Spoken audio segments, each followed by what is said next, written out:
This video will cover some truly insane things, but we had to begin with Timaeus first. So, who were these androgynous beings? And how do men turn into women? Well, some of the Greek gods that are referenced were in fact real beings that existed at one time, and they were androgynous by nature. They were advanced to a degree far beyond our understanding, because their souls were centered far more in the head, exactly as Plato described, and moving that soul down into the chest, like the other animals, was completely intentional. And at the very end of Timaeus, Plato actually refers to his other work, the Symposium, which is itself symbolic, where he reveals the secret of our previous nature. There is a video on the androgynous right here on the channel, with some important details. I strongly encourage you to watch it before we continue here.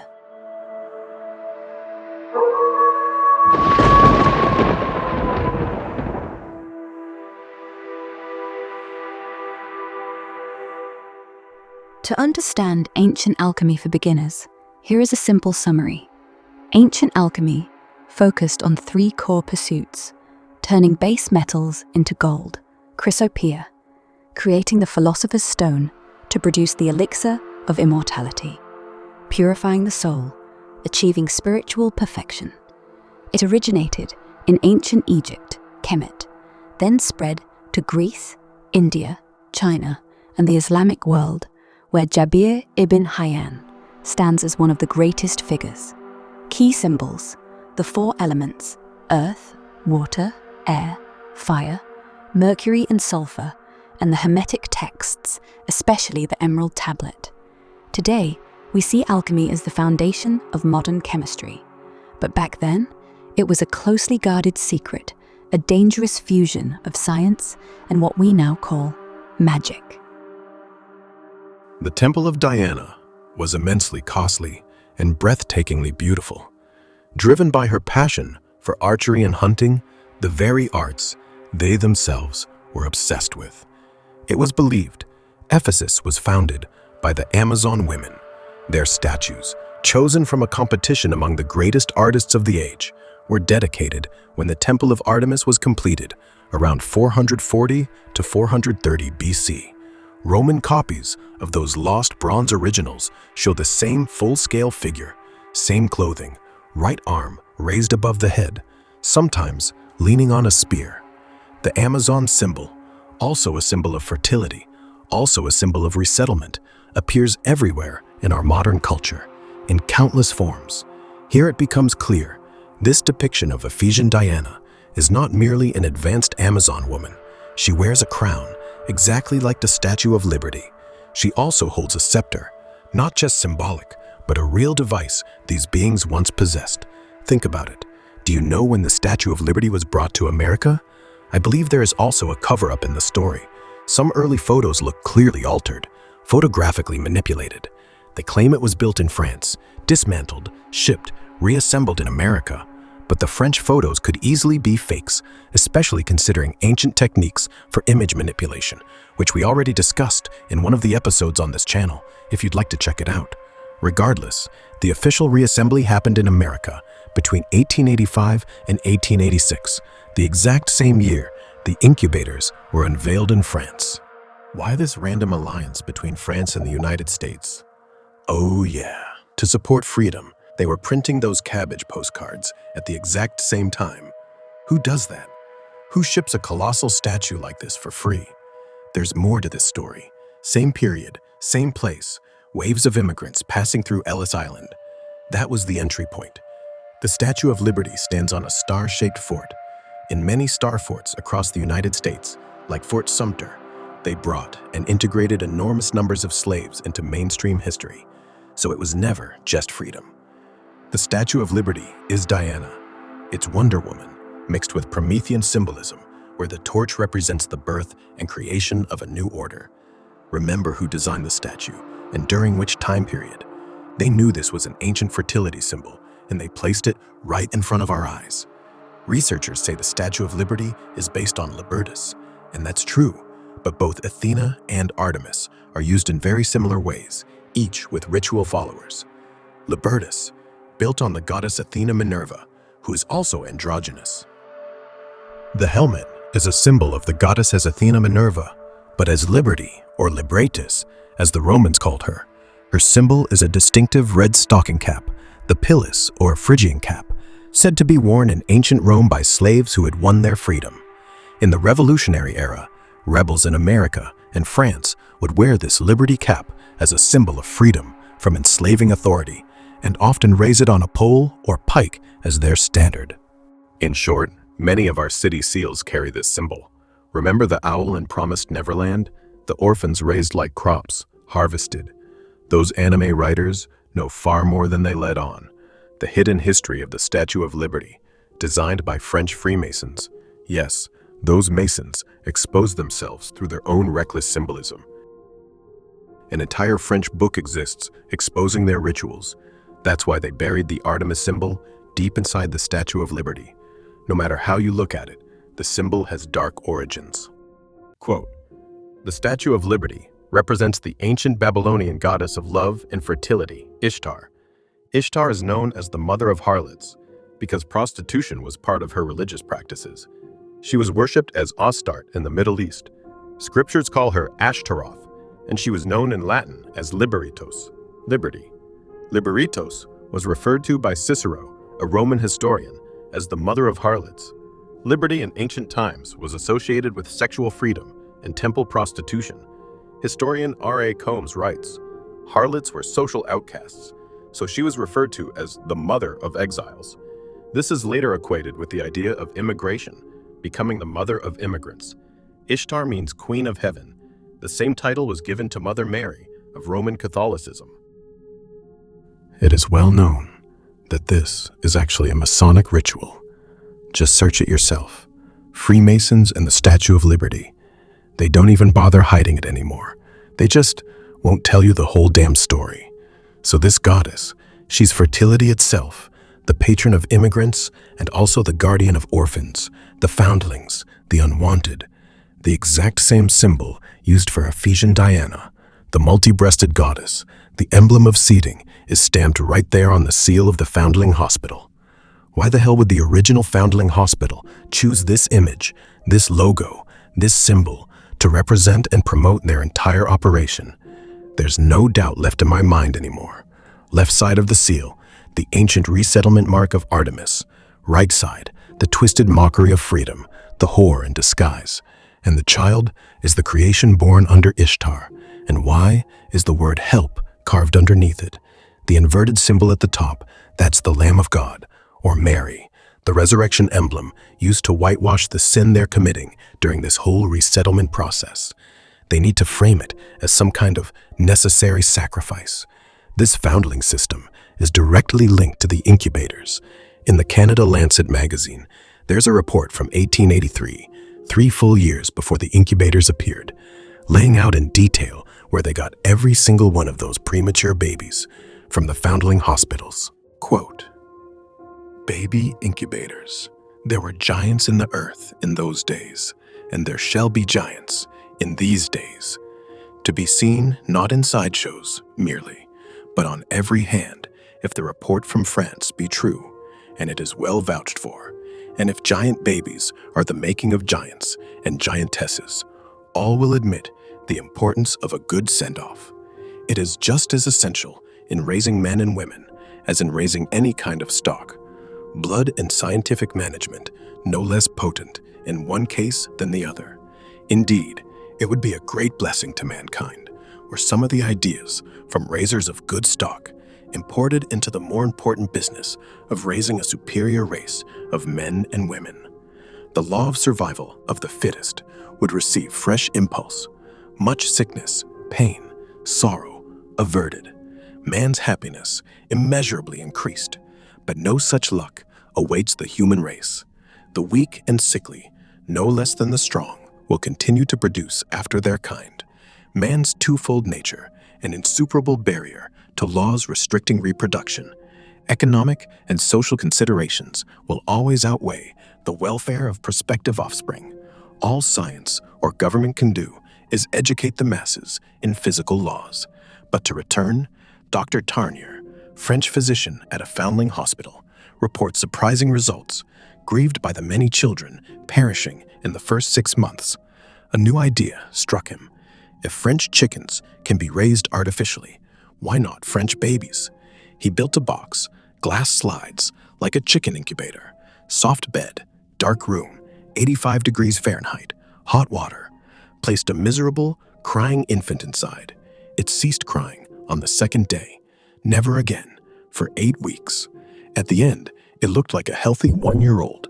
Encouraged, he repeated, then built one for 400 children, placed 360, all but 2 stayed 6 months. Average age entering, 8 months 3 days. Youngest, 12 hours. Eldest, 11 months. Average weight, 10 pounds. After 6 months, average 85 pounds. Looked like 8-year-olds. As much growth in 6 months as in 8 years of ordinary life. Strong, healthy. Most walked within a week of leaving the nest. All of this is deeply strange because it almost feels like they were dealing with babies as if something new had suddenly appeared. They even compared French infants raised artificially to French chickens. And that is actually the literal origin of the infant incubator, because the first incubators were simply ordinary chicken incubators. And it gets stranger. They said these incubators were built right beside foundling hospitals, meaning they were directly connected to those places. But this raises a very simple question. Why did foundling hospitals have so many premature babies? Did they just find them somewhere? That explanation doesn't make much sense. Yes, some will say the Catholic Church took in abandoned children. But even that story feels extremely suspicious. Why were the infants less than 6 months old?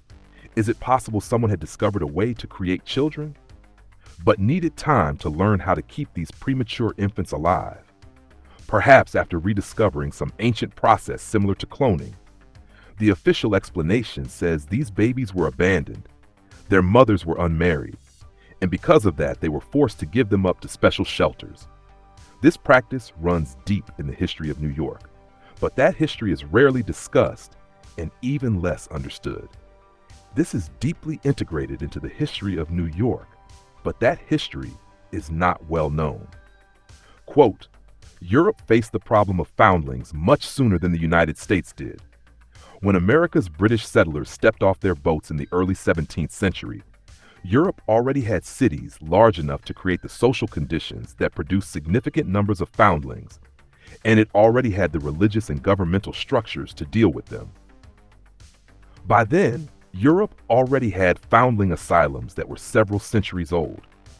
By the 18th century, when the United States was just beginning and its cities were still small, infant abandonment had already become a mass phenomenon in places like London and Paris. It took until the 19th century for New York to overtake London as a center of Dickensian urban misery, including the presence of large numbers of foundlings. In the Catholic countries of Europe, and also in Russia, with variations depending on time and place, local and national governments, often together with religious institutions, assumed full responsibility for foundlings. Infants conceived accidentally were anonymously absorbed into vast urban foundling asylums. These institutions stood at the center of enormous networks of wet nurses, transporters of babies, physicians, religious officials, and bureaucrats. This system was known as the Catholic system. Its purpose was simple: to preserve the honor of unmarried women and their families by making babies born outside marriage simply disappear. End quote. This is the dominant narrative, the idea that it was simply a social problem. But the truth is, these were Protestants, and they were not particularly concerned with punishing people for sexual behavior, because brothels existed everywhere, which leaves a troubling question. Were they really finding these children? And why use the symbol of the Statue of Liberty and Artemis of Ephesus? Was this problem created deliberately, some kind of organized operation? And then there is another detail, the reference to giant children, mentioned in that report from the journal Canada Lancet. Science appears to be involved in some way, because many myths speak of ancient cities built by advanced giants. Even the Greek gods and goddesses themselves seem to point toward these ancient beings. Greek authors describe the Amazons in different ways, but one detail keeps appearing. They say the Amazons were a warrior people, a society that killed all male children because males were believed to be tied to the instincts of the earth, and their father god was Ares, the god of war. But that raises another question. Why would the Amazons worship a male god? In reality, they worship the moon, which suggests something interesting. They were likely the original creators of the symbol of Diana of Ephesus, and their goddess represented fertility. Even though men were not allowed to enter their tribes, they were still described as strongly connected to sexual desire. I don't think that interpretation is correct. It seems more likely that it was a mistranslation, that these women were actually attempting to repopulate the world with a new kind of human being. And this may even connect to the origin of Eros, or Cupid. A hybrid human was created, a being that carried both poles, male and female. Think about it for a moment. Remember the show Futurama, the episode with the Amazon women. They kept talking about something called snoo, but for what purpose? Repopulation. You know, Matt Groening often hides strange ideas inside his work, and it rarely feels accidental. According to the myths, these Amazons were giants, which makes a strange detail hard to ignore. It would make little sense for giant women to physically mate with much smaller humans. Instead, it may represent something symbolic, a process in which giant Amazon women created a new hybrid man, changing his lifespan and modifying his body, adding openings for eating, drinking, and waste. But this raises an obvious question. How could a civilization made only of women continue to exist? There must have been some system for repopulation, with technology or without it. Yet historians have rarely examined this idea in depth. We know ancient societies used farms, breeding facilities for plants and animals. But what about human breeding? Did ancient cultures ever consider something like that? Imagine a catastrophe, an entire nation losing most of its population. Would no one think of a method to repopulate it? In fact, this would be one of the first questions any civilization would have to solve. It is a very basic problem, but how far could it go? Was technology involved? And if so, could specific traits have been selected? Something like controlled genetics, or what we now call eugenics. Many of these ideas remain hidden inside the vaults of esoteric history. Yet when we begin asking the right questions, the same stories start to look very different. And this theme does not appear only among European legends. There is also the story of Calafia, the narrative recorded by Montalvo, which may actually trace back to an unknown writer from the 14th century. During the period of Islamic rule in Spain, according to the story, they sailed to the Americas, and in California, there existed a race of giant black warrior women, who were also said to be associated with griffins. Across history, there seem to be traces of multiple tribes, groups of godlike women, who were sometimes summoned to take part in certain wars. And in the case of Calafia, the conflict was tied to the struggle between Muslims and Christians, centered around Constantinople. The Amazons were deeply connected to the Scythians. Some accounts say the two peoples intermarried long ago, and from that union a new Scythian tribe was born, the Sauromatians. In the 5th century before Christ, the historian Herodotus tried to fill the missing gaps. He placed the Amazon capital in a city called Themyscira, a fortified city standing beside the Thermodon River, near the coast of the Black Sea, in what is now northern Turkey. According to him, these women lived in two worlds. Part of the year, they launched raids that reached as far as Persia. The rest of the time, they founded cities like Smyrna, Ephesus, Sinope, and Paphos. Reproduction was tightly controlled. It happened only once a year, and only with a neighboring tribe.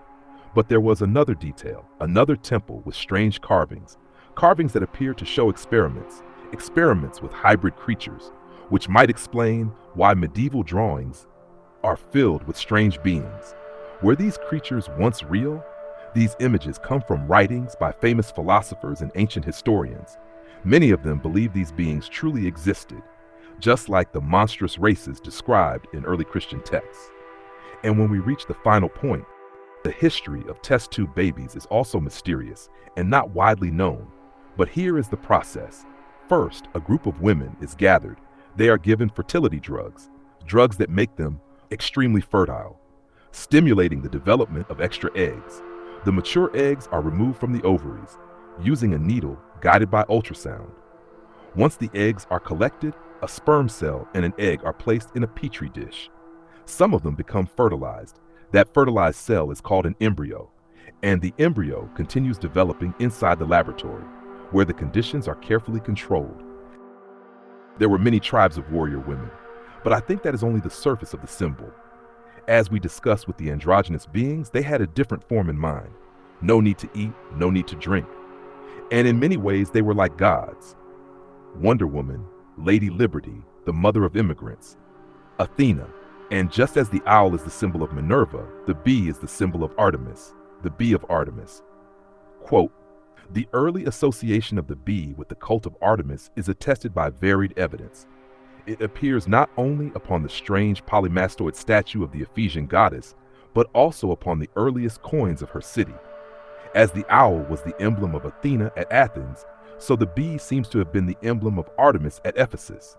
Although the extant examples of the polymastoid statue are all of late date, it is hardly possible that the type with its medley of elements can have been a late Hellenistic creation. So important was the bee in the cult of Artemis that her priestesses received the name of Melissa, or bee. There is no direct evidence that the Ephesian priestesses of the goddess bore a title, but the assumption that she did is justified by the monuments cited. Another such title was beekeeper. The first priestess with that title probably served in the temple of Apollo, where it is said the bees had made wax. These Apolline bees must have had some relation to the bees of Artemis, the twin sister of the gods. You can even see the bee on old coins and statues. Remember the bunny bee from the Cabbage Patch story? Well, the honeybee was a sacred symbol in antiquity. Civilization supposedly worshipped it for its life-affirming gift of honey. But the bee and the queen bee are associated with several goddesses, and there is never really a clear reason why this would be so. Is it possible that the queen bee is the source mother from which the entire colony is created, our population, and the beehives, the factories where they are produced? This symbolism appears everywhere throughout our culture. The queen bee, worker bees, soldier bees, a monarchy, able to produce different offspring for different tasks, each bee with a precise role, supporting the queen and the entire hive mind. So the question remains, are queen bees ancient goddesses? Quote, "The opinion of Ramsay that the image of Artemis is not human at all but related to bees is quite reasonable. He says that Artemis is the queen bee. Her image makes this plain, and that the breasts are in fact ova. The bee appears strongly on many Ephesian coins and on images of Artemis. It has been suggested that the very name of the city comes from the Lydian language and means place of many bees." End quote. We'll refer to this sculpture as the multi-breasted Diana, as this is one interpretation by mainstream historians. However, as I look deeper, they are not breasts. They are actually eggs or ova, which makes it even more clear that this may relate to some kind of mass repopulation process. Located in Rome is a fountain, the Fontana del Triton, a 17th century fountain standing in the Piazza Barberini. It shows a life-size Triton, the sea god, depicted as a Phoenician mermaid, kneeling upon the sum of 4 dolphin tail fins. On this fountain there is also a coat of arms, the coat of arms of the Barberini family, a symbol showing their connection to bees. This symbolism is never fully explained, and it also merges with another image, golden horseflies. Yet the final symbol remains the bee, an important emblem used by the Barberini family, so they adorned many of their creations with this symbol. It is well known that the symbol was extremely important to them. But the question remains, why? The Barberini family stood at the head of the Catholic Church in the early 1700s, so perhaps they knew exactly what the symbol referred to and how it connected to the ancient symbol of Artemis. Also, alma mater and magna mater are another manifestation of breeding programs. It is Latin for nourishing mother, an allegorical phrase used for a university, a school, or a college one formerly attended. And in the United States, it means the place from which you graduated. It refers to the nourishing mother, the nursing mother, the fostering mother, meaning that these schools are breeding programs for the mind, where the mother is birthing a specific kind of worker-minded bee. The castle on the head is another symbol connected to the ancient Artemis and liberty symbol, because this process of repopulation is central to the foundation and structure of the New World. Magna Mater was also an ancient Roman cult, a female cult. The cult was introduced as a new form of the Phrygian goddess Mater, through its Greek incarnation, the goddess Cybele. And when you look deeper, you begin to see something curious. There are many mother goddesses all across the ancient world, and instead of them being just random goddesses to whom entire cities dedicated their religion and their lives, what if these mother goddesses were actually some kind of machine or a method through which clones could be created? Where else did all these orphans come from? How do you end up with an abundance of premature babies? We know there were infant asylums built specifically for this problem, and it appears that these facilities were producing these babies in large numbers. In some of these old pictures are very telling. You see children being prepared for the new world with mud in the streets. So the Statue of Liberty is Diana of Ephesus, and it is an occult symbol, the key in understanding of repopulation. Its supposed construction by Freemasons in 1886 brings suspicion to this being a symbol on how the United States and North America have acquired their new citizens. I don't think that they were creating just humans. They were probably experimenting with all kinds of animal to humanoid ratios, creating the hybrids from myth and legend, as well as the hybrid animals we know today. The Temple of Artemis is just one example. Now that we know the symbol is connected to many other goddesses, this most likely was all over the world. We see these depictions of hybrid beings from a variety of different cultures, and even the Bible says that the flood came because of the hybrids and giants that existed. Michael Darsarian, who has heavily influenced our work, presents the Garden of Eden as after the flood in the timeline, in which our forms were genetically altered to be more material and reptilian form. Of course, his approach at the time was extraterrestrials. However, what if this goes deeper than some Anunnaki Sitchin novel? And perhaps we were referring to some type of advanced race of ancient humans that possessed advanced technology and/or knowledge of alchemy. Even the story of the golem, an artificial man, are referencing a similar process in which an artificial man could be created through the elements. That will have to be for video in the near future, but this symbolism is multi-leveled. On the surface, it is referring to some type of physical process on which an artificial human could be created. Alchemy is the origin of modern-day science, not too far out to consider that they may have been considering early forms of genetic engineering.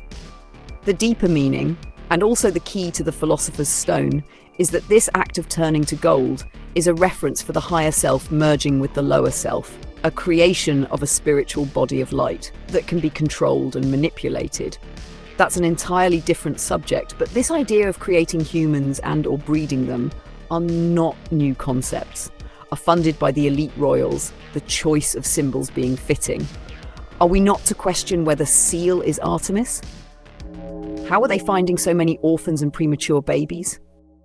Well, orphanages go back to the time of Rome, and even one of the earliest orphanages that we know of is in Venice, called La Pieta, which is a convent of monks and nuns. Since its origin, orphans have been the responsibility of the Catholic Church. Are we going to trust what they leave us with, in terms of this all being an honest attempt to take care of the needy, when they are the ones who put the laws in place, are in charge of the economy, and yet all these poor families have to give up their children because of the society that they live in, that is controlled by these Catholic rulers? Something else is going on, if you ask me. And as we know now, these incubators were right by the fouling hospitals, since they had so many premature babies for some reason.